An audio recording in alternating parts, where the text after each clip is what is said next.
ఓటేసినందుకు ఏడిపిస్తుండు, సంపిన భూములియం, collector వస్తున్న విషయం తెలియదు, దాడికి చేయాలని ఎవరు చెప్పలేదు, భూములు పోతున్నాయనే బాధతోటే ఎదురు తిరిగినాం.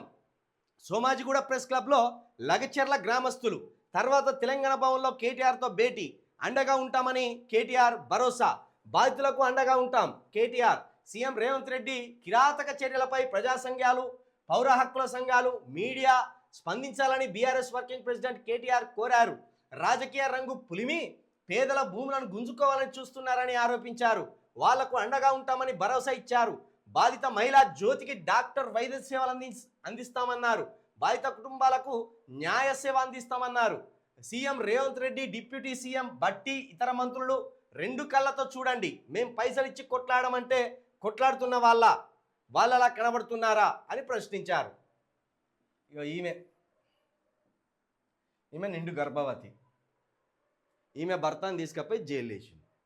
ఇందులో ఈమెకు 13 ఎకరాలు ఉన్నదట. ఈ 13 ఎకరాలు గుంజుకుంటానట. మరి రేవంత్ రెడ్డి అన్నగారిదో, రేవంత్ రెడ్డి గారిదో, వాళ్ళ అన్నదమ్ములదో, వాళ్ళ కుటుంబ సభ్యులదో భూములు ఎందుకు పోతలేవు? ఇక గిరిజన బిడ్డలే పోతాయా? గిరిజన బిడ్డల భూములు పోతాయి. ఇక మిగతా అందరి మంచిగానే ఉంటాయా? ఇదా ప్రజాస్వామ్యం?